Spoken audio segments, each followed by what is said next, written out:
Okay, so you're not going to be living for a marriage of happily ever after anymore, because that's not the reason God gave us marriage. Obviously, it's not that all the different facets of marriage don't matter. They do. But they have to matter appropriately in healthy balance.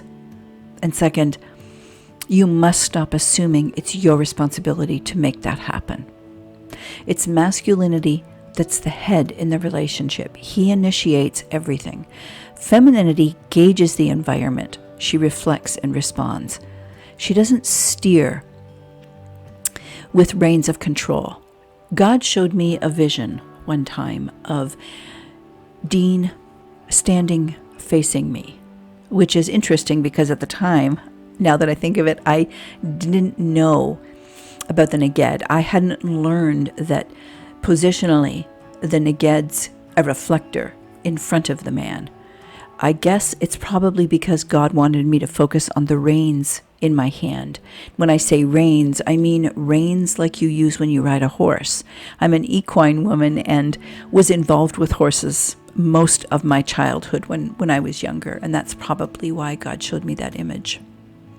So in this vision, my ex-husband was standing in front of me, and I looked down at my hands where I was squeezing those reins, and I heard the Lord say, "Drop them." So I just opened my hands, and they slipped to the floor, and the vision was over. And that vision came to my mind numerous times in that season. It was like a repeating dream. But particularly, the next time that I was baited into a fight, it went through the normal pattern, fight and Darvo. But for some reason, I did not take all the blame. I took responsibility for my part, but I made a point of leaving a bit of his part sort of hanging out in no man's land. And as I was laying in bed that night, the Lord showed me the same vision of us facing each other, the same repeated vision I had had numerous times. But this time, Dean bent down and roughly grabbed the reins off the floor and jammed them into my hands. I looked up at him in the vision, and he had this angry look on his face. He was really close to me and towering over me, looking down at me. He's considerably bigger than me. I could feel a decision welling up inside me, and this is the juicy part. 1 Peter 3:6. Would I continue to do wrong out of fear? Would I accept the reins back into my hands and continue to follow this man's lack of responsibility for headship? Or would I choose God's way and do it right? So, still in this vision after the fight, laying in bed, I looked up at him straight in the eyes, and I slowly opened my hands and let the reins slip to the ground. He picked them up, and this time his teeth were gritted, and he tried to jam them into my hands again. I just let them fall again, and the vision was over, and I never saw it again.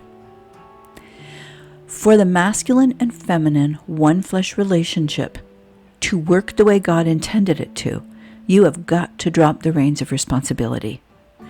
Drop them instead of trying to put them in your husband's hands or allowing him to put them in your hands.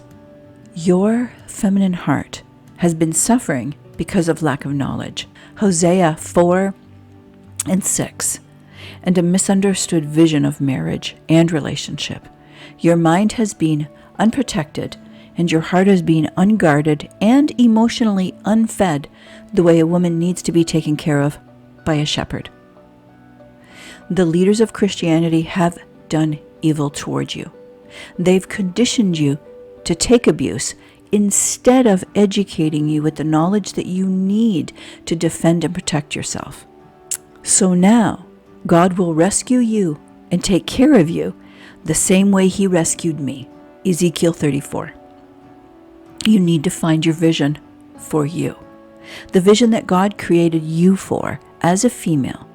Knowledge is the first step to your healing. My vision began with stewardship of the time allotted to me for my life from God. That translated into an actionable process of inverting my schedule one step at a time.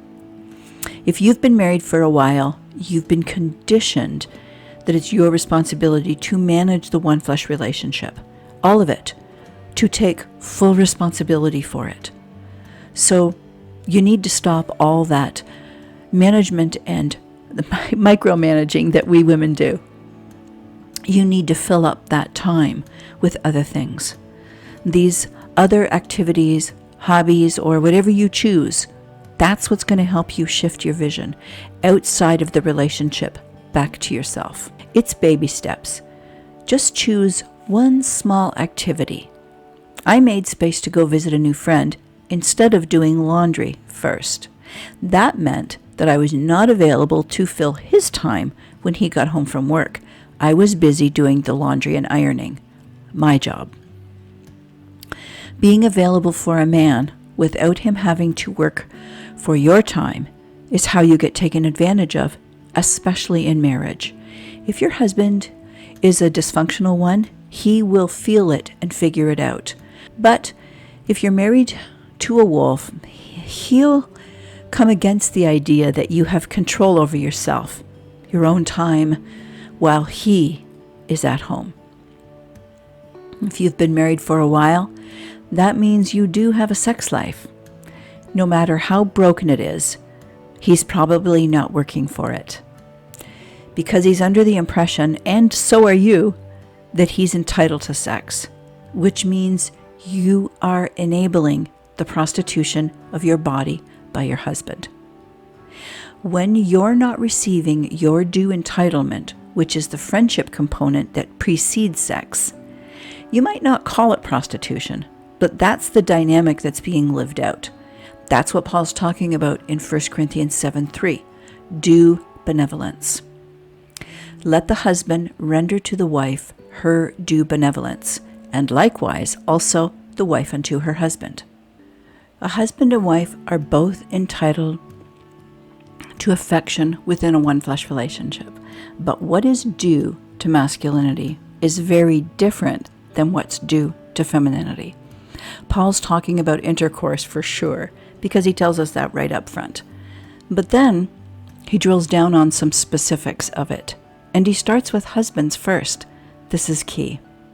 He uses the word benevolence, which means kindness and goodwill. This is cleaving, and it always starts with the man.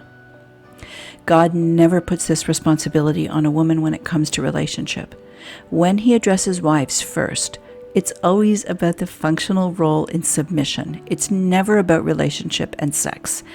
In all of the places, Colossians 3:18, Ephesians 5:22, 1 Peter 3. He always starts with addressing wives. Then he moves to addressing husbands. Yet, here in 1 Corinthians 7 is where God makes the only exception, because he's talking about sex. When you have sex without relationship, that's what prostitutes do. Sex isn't an isolated function performed in a vacuum. Just because you're married, this doesn't give the man access to your mind, heart, or your body ad libitum. But that's what Christianity teaches wives to do in marriage. Sex is the natural manifestation of a healthy romantic relationship. Not perfect, healthy. In a marriage without relationship, sex is merely an exchange of services that's void of truly being seen and known. And my guess is that this exchange of services and lack of connection just doesn't feel good to your feminine heart anymore.